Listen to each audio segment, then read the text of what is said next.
Nah, hal ini tuh sampai membuat tetangga yang ada di apartemen mereka itu seringkali mendengar suara orang nangis, suara pukulan dan sebagainya, hingga suatu ketika tuh pernah ditegur ya, hingga bersimbah darah dan juga tergeletak di depan rumah mereka dan mereka meninggal di tempat.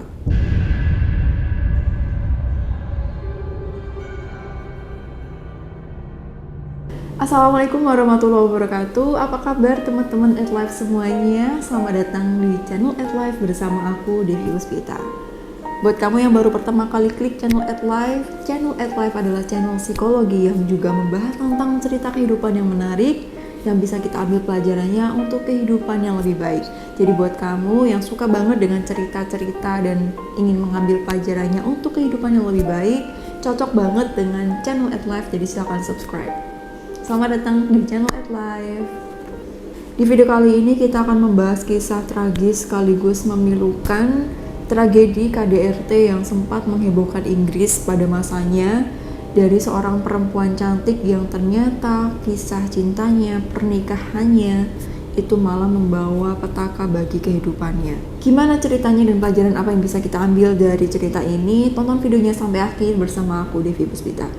Suriah, kalau kita dengar kata Suriah itu merupakan tempat yang tidak aman untuk tinggal karena di sana sering kali terjadi peperangan, sehingga beberapa orang memilih untuk mengungsi dari Suriah, termasuk juga seorang perempuan cantik bernama Ranim Audeh bersama dengan putranya dari pernikahannya yang pada waktu itu mengalami kegagalan atau bisa disebut dia bercerai dengan suaminya. Untuk mendapatkan keselamatan dan hidup lebih tenang, Ranim beserta putranya memutuskan untuk pergi ke Birmingham, Inggris agar lebih aman di sana. Dan salah satu alasan yang membuat Ranim pindah ke Birmingham, Inggris diantaranya adalah ibunya udah tinggal di sana bersama dengan suami yang baru. Perlu diketahui juga ternyata orang tua Ranim juga bercerai. Ranim beberapa waktu tinggal bersama dengan ayahnya di Suriah hingga kemudian dia menikah, kemudian bercerai juga dengan suaminya dan kemudian pindah ke Birmingham karena Suriah sudah tidak aman lagi untuk tinggal. Jadi dia ke Inggris ikut ibunya seperti itu. Hingga kemudian Ranim hubungannya semakin dekat dengan ibunya, begitu juga dengan saudara tiri yang lain, teman-teman. Kayak dia membayar waktu yang belum pernah dilalui bersama dengan ibu ya, seperti itu, sehingga semakin dekat dengan ibunya. Nah, selain itu ternyata Ranim di Inggris juga belajar di sebuah universitas karena dia merasa hidupnya harus lebih baik di sana, disekolahkan sama ibunya.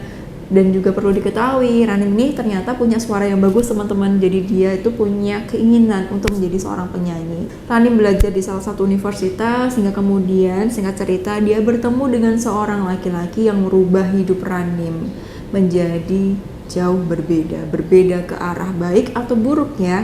Tonton videonya sampai akhir, kita lanjut.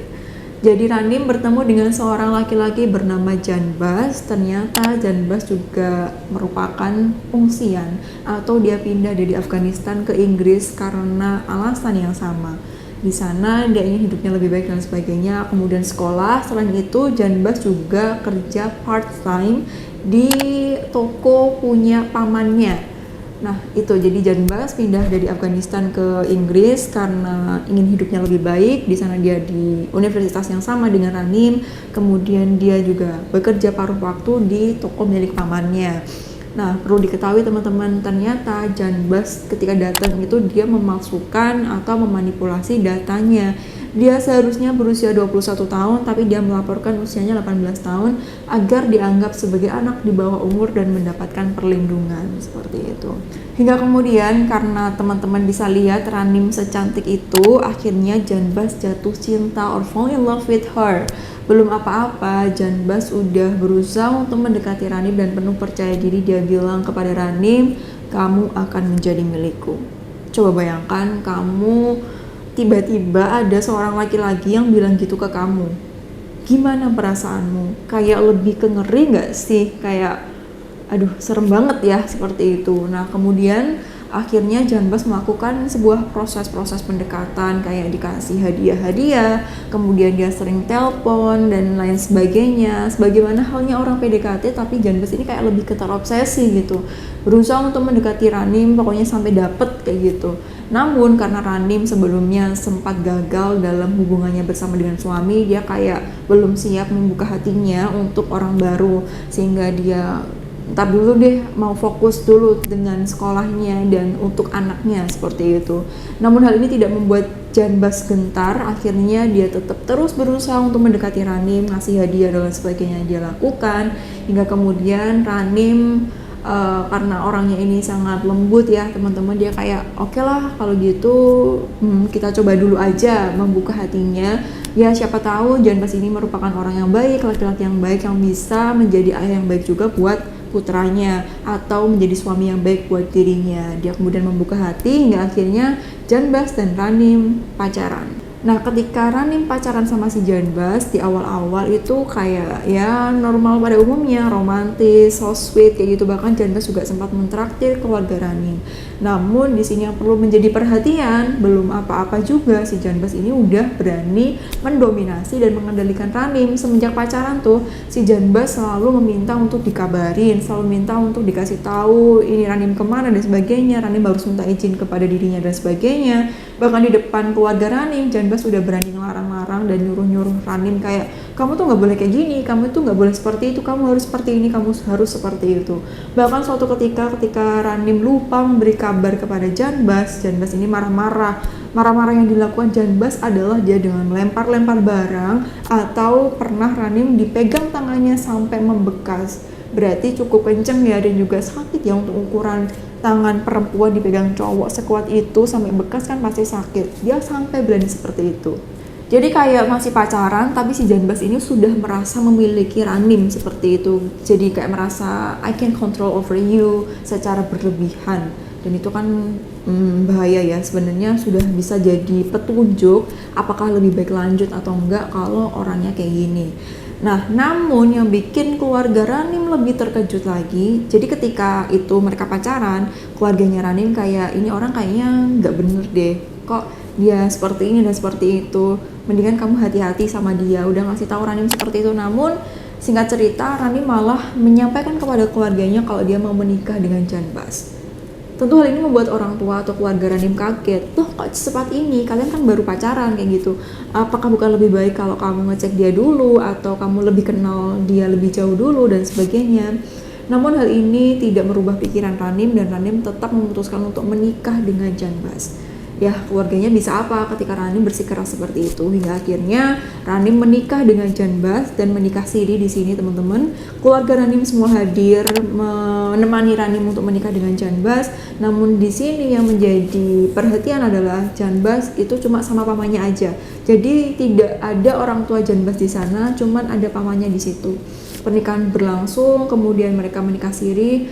Namun di sini orang tua Ranim merasa kayak kok Ranim kelihatan nggak sebahagia itu ya. Ya tapi cukup dipendam aja, tidak diomongkan kepada Ranim. Nah setelah selesai ijab, Janbas langsung nyamperin Ranim dan bilang seperti ini. Kamu tahu di negaraku tidak ada istri yang meninggalkan suaminya. Dan perceraian adalah suatu hal yang buruk. Jadi kamu jangan coba-coba buat ninggalin aku. Kalau kamu sampai berani melakukannya, aku akan membunuhmu beserta juga keluargamu. Coba bayangin diancam seperti ini, Ranim merasa ketakutan. Dan hal itu tidak disampaikan Ranim kepada orang tuanya karena merasa takut membebani ibunya. Apalagi dia merasa kayak udah dibayarin sekolah dan sebagainya, akhirnya dia pendam itu sendiri. Dan perlu teman-teman ketahui juga apa yang membuat Ranim memutuskan menikah dengan Janbas. Kenapa sih kok mau sih nikah sama orang kayak gitu? Kan di awal udah dikasih petunjuk sama Allah, udah dikasari dan sebagainya. Kenapa mau? Jadi ternyata Ranim juga diancam sama si Janbas. Kalau Ranim nggak mau nikah sama Janbas, dia mau dibunuh sama Janbas. Nah hal ini membuat Ranim tertekan dan akhirnya menyetujui permintaan Janbas.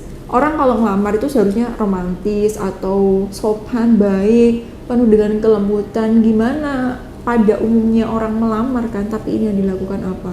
Melamar dengan cara menyeramkan seperti ini. Jadi kita perlu berdoa sama Allah ya, semoga kita dilindungi dari orang seperti Janbas. Amin. Nah, oke lanjut ceritanya teman-teman. Jadi setelah mereka menikah, mereka tinggal di sebuah apartemen sederhana. Dan Ranim udah nggak tinggal lagi sama orang tuanya. Nah di sana di apartemen itu, apakah menurut kamu sikap Janbas akan berubah menjadi lebih manis, lebih romantis, atau lebih memanusiakan wanita? Jawabannya adalah tidak. Janbas malah semakin menjadi Janbas malah semakin parah. Dia malah merasa semakin memiliki Ranim, sehingga dia tidak segan-segan menghukum Ranim ketika Ranim melakukan pelanggaran yang menurut dia itu salah. Nah, hal ini mendapatkan tanggapan dari kriminolog. Kenapa atau alasannya apa sih Janbas bisa seperti itu kepada Ranim? Jawabannya adalah Janbas ini ternyata tidak melihat pernikahan itu sebagai halnya ikatan yang suci, saling menjaga, saling mencintai sampai meninggal, seperti itu bukan. Tapi Janbas melihat pernikahan sebuah tanda kepemilikan, sehingga dia karena merasa memiliki, merasa seenaknya atau merasa berkuasa terhadap apa yang dia miliki, jadi dia bisa ngelakuin apapun dan terserah dia kayak gitu, meskipun itu menyakiti. Astagfirullah, berdoa benar-benar ya agar kita dilindungi dari orang seperti ini. Oke, setelah itu dia semakin menyiksa Ranim, semakin semena-mena Ranim jadi jauh sama keluarganya dan lain sebagainya. Nah, hal ini tuh sampai membuat tetangga yang ada di apartemen mereka itu seringkali mendengar suara orang nangis, suara pukulan dan sebagainya. Hingga suatu ketika tuh pernah ditegur ya, Ranim diminta untuk melaporkan hal ini kepada polisi, namun dia tidak mau melakukannya. Dan dia tidak mau menuntut suaminya, dia tidak mau bercerai karena dia mikir, masa aku cerai 2 kali sih? Kan kemarin juga hubungan aku gagal sama suami aku, lalu aku gimana kata orang dan sebagainya, lalu gimana anakku dan lain-lain, padahal dia udah disakiti seperti itu. Nah, hal ini yang teman-teman perlu diketahui, kalau memang sudah toksik seperti ini, lebih baik berpisah aja, karena ini udah termasuk kesalahan yang tidak bisa ditoleransi. Orang kalau KDRT itu kayak halnya siklus ya, yang terjadi kekerasan, kemudian ada proses honeymoon maksudnya si pasangan ini mencoba untuk melobi dan memanipulasi pasangannya dan kayak merasa bersalah, aku minta maaf ya, aku gak akan kayak gitu lagi kok sama kamu. Tapi ketika nanti terjadi masalah lagi, kekerasan dilakukan lagi, gitu aja terus-terusnya. Jadi lebih baik jangan dilanjutkan, jangan menyiksa diri kamu, jangan memerintahkan atau meminta diri kamu untuk merubah orang yang jelas-jelas susah buat dirubah, seperti itu. Hingga suatu ketika si Janbas ini pergi ke Afghanistan atau pulang kampung kayak gitu teman-teman. Dia pergi beberapa waktu, namun di sini dia tidak mengabari Ranim. Ranim mencari Janbas kayak, kamu di mana kok nggak pulang-pulang dan sebagainya kayak gitu. Masih kayak gitu ya, masih sabar banget ya, padahal udah dikerasin seperti ini. Hingga kemudian gimana ceritanya Ranim berhasil menghubungi orang tua Janbas. Nah, di sana Ranim terkejut karena orang tua Janbas menyampaikan kalau si Janbas ini di Afghanistan udah punya istri dan dia pulang ke sini untuk menemani istrinya yang melahirkan. Di situ Ranim shock, kaget, dan dia kecewa sekali karena merasa dikhianati. Hingga kemudian singkat cerita Janbas balik ke Inggris. Dia balik ke Inggris, kemudian Ranim menyampaikan apa yang dia ketahui dan sebagainya dan meminta pisah dari Janbas karena merasa dikhianati. Namun seperti yang teman-teman tahu gimana Janbas ini, dia tidak semudah itu menyetujui dan malah tidak mau. Dia bilang, loh aku kan gak selingkuh, itu kan istri aku, jadi gak apa-apa dong, aku tidak melanggar aturannya. Like what? Dia bilang seperti itu. Kemudian Ranim mencoba untuk meminta dan sebagainya, tapi di sini Janbas berhasil membujuk Ranim dan kayak, aku janji dia gak akan nyakiti kamu lagi, please jangan cerai ya, aku tuh sayang sama kamu dan sebagainya. Nah, ini yang aku maksud tadi ya teman-teman, kekerasan, kemudian honeymoon phase atau fase honeymoon, kemudian kekerasan lagi, gitu aja terus. Jadi lebih baik stop aja kayak gitu. Atau ketika kamu mengalami hal ini dan merasa terjebak dalam toxic relationship, kekerasan apalagi, itu kamu minta bantuan kepada seseorang, kamu minta bantuan untuk keluar dari ini. Karena memang ya tidak semudah itu teman-teman.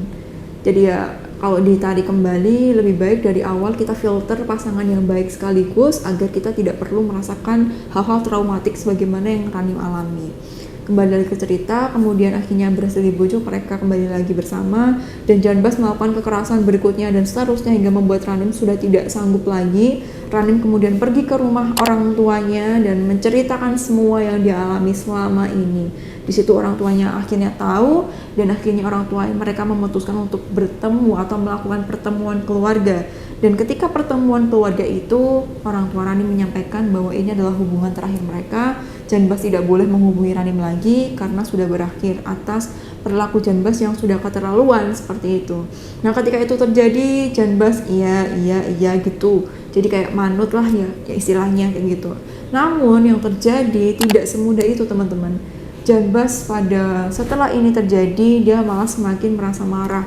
Kemudian selama 12 hari diketahui Janbas berada di depan rumah Ranim dan kayak memantau seperti itu. Wah, creepy banget sih sebenarnya kalau kayak gini. Hingga kemudian Ranim lapor polisi. Ketika Ranim melapor polisi, kemudian Janbas mendapatkan ancaman, kalau kamu sampai mengganggu Ranim lagi atau even cuma menghubungi, kamu bisa terancam penjara 5 tahun kayak gitu. Nah, hal ini cukup meredakan Janbas selama beberapa hari, dan selama beberapa hari itu Ranim merasa kayak oke, berarti aku sekarang kayaknya udah bebas deh, kayaknya udah aman deh kalau misalkan aku keluar dan sebagainya. Jadi Ranim kayak merasa hidupnya bisa kembali normal sebagaimana pada umumnya, tidak ditakut-takuti di si Janbas ini lagi. Namun kamu tahu apa yang terjadi? Karena Ranim merasa aman, Ranim kemudian pergi sama ibunya berdua aja ke sebuah restoran untuk jalan-jalan, makan lah seperti itu. Dan ternyata si Janbas ini ngikutin Ranim di belakang dan nyusul ke restoran itu. Ketika Ranim udah berhasil masuk, Janbas masih di luar kayak mencoba memantau kayak lihat-lihatin kayak gitu. Kemudian dia masuk ke restoran itu, cekcoklah dia sama si Ranim. HP-nya Ranim diminta, ibunya tidak terima itu terjadi, kemudian mencoba untuk menolong Ranim, membantu mereka. Karena dia memicu keributan di restoran itu, akhirnya si petugas restoran ini mengusir mereka, termasuk Ranim beserta ibunya, untuk keluar dari restoran. Ketika keluar dari restoran, Ranim menelpon polisi karena merasa terancam, udah diganggu sama si Janbas lagi, bahaya. Karena di dalam restoran tadi pun si Janbas itu juga ngancem Ranim dan juga ibunya. Nah, ketika telepon sama polisi, respon polisi adalah meminta mereka untuk menunggu. Dan hal anehnya di sini, ketika polisi ngecek laporan Ranim sebelumnya yang selama 5 tahun itu, ancaman 5 tahun itu tidak ada datanya di polisi, sehingga Ranim merasa, lah terus ini gimana kayak gitu. Ranim diminta untuk menunggu di restoran itu bersama dengan ibunya. Namun karena polisi tidak kunjung datang, sudah larut malam, jam 11-an kayak gitu kira-kira, Ranim memutuskan untuk pulang dulu ke rumah bersama dengan ibunya, dan juga dengan telepon polisi itu tadi menyampaikan gimana kondisinya. Di dalam telepon polisi meminta mereka untuk lebih baik kamu kalau sampai rumah nanti pintunya dikunci, kemudian ketika kamu merasa terancam telepon kami lagi. Gitu terus. Kemudian perlu teman-teman tahu, ternyata Janbas itu udah OTW. Dan sebelum OTW ke rumah Ranim, dia ternyata mampir ke sebuah, bisa disebut bukan supermarket ya, kayak swalayan kayak gitu. Dia di sana beli pisau berukuran 30 cm. Kemudian seperti yang teman-teman duga, dia sembunyi di semak-semak depan rumah Ranim. Dan ketika Ranim keluar dari mobil bersama dengan ibunya, Janbas langsung menyergap Ranim dan juga menusuk Ranim berkali-kali dengan pisau yang dia beli tadi. Sedangkan ibunya Ranim melihat anaknya ditusuk berkali-kali tidak membuat dia takut untuk kabur. Hasrat seorang ibu untuk melindungi anaknya keluar, hingga akhirnya mencoba untuk melindungi Ranim dari Janbas. Tapi yang terjadi, sayang sekali, ibunya Ranim juga ditusuk berkali-kali sama Janbas hingga bersimbah darah dan juga tergeletak di depan rumah mereka, dan mereka meninggal di tempat. Hal ini membuat Janbas kabur. Kemudian pada posisi itu teman-teman tahu, ketika Ranim keluar dari mobil tuh dia masih posisi telepon sama polisi. Dan hal ini membuat polisi kemudian datang, namun sayang sekali polisi datangnya terlambat. Ranim sama orang ibunya sudah ditusuk sama si Janbas, dan Janbas udah kabur entah kemana. Hingga kemudian yang terjadi, Ranim dan ibunya meninggal, sedangkan Janbas sempat menjadi buronan dan dicari sama polisi Inggris, beberapa waktu tidak ketemu. Dan ternyata Janbas ini gabung ke dalam komunitas Afghanistan, maksud dia itu meminta untuk dilindungi dari komunitasnya. Namun karena polisi pinter ya teman-teman, mereka membuat kayak sayembara, siapa yang menemukan orang ini akan mendapatkan uang sebesar 100 juta. Kurang lebih seperti itu, hingga kemudian Janbas berhasil ditemukan. Dia sempat kejar-kejaran sama polisi, kemudian dia ditangkap sama polisi seperti itu, dan akhirnya dipenjara dan terkena kasus melakukan sebuah kejahatan pembunuhan ganda. Kasian banget ya sebenarnya. Ranim pengennya Janbas ini, atau maksudnya dia berprasangka baik Janbas mungkin bisa jadi suami yang baik, tapi ternyata malah dikecewakan dan malah ekstrim seperti ini. Nah, pelajaran yang bisa kita ambil dari cerita ini, yang pertama, pentingnya memilih pasangan yang baik dan pentingnya menyadari petunjuk yang Allah berikan terhadap calon pasangan kita. Seperti halnya Ranim tadi, sebenarnya dia tuh udah dapat petunjuk banyak sekali dari Allah. Misalkan si Janbas ini kasar, kemudian terobsesi sekali, ditambah juga mendominasi sampai mengancam membunuh dan lain sebagainya, yang ternyata ini tidak mereda ketika menikah tapi semakin parah seperti itu.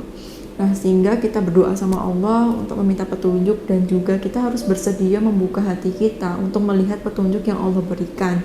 Karena setiap hal yang kita minta itu, misalkan kita istiqoroh ya teman-teman, Allah udah ngasih petunjuk entah dari fakta yang ada atau gimana perilaku dia, itu sebenarnya udah terlihat dan Allah perlihatkan ke kita. Tapi kadangkala ya ketika seseorang mungkin karena ada rasa kasihan atau rasa cinta yang berlebihan tidak mampu melihat itu, sehingga di doanya pun juga perlu disertai, ya Allah berikanlah petunjuk kepada hamba apakah orang ini itu baik untuk sekarang dan juga di masa depan, dan jika engkau berikan orang yang lebih baik daripada dia, tolong berikan aku ketetapan hati dan juga berlapang dada untuk menerima ketetapan yang telah engkau berikan. Seperti itu, karena Allah yang tahu ya teman-teman apa yang terbaik buat kita saat ini dan di masa depan seperti apa, sedangkan kita tidak tahu apapun tentang diri kita dan masa depan kita.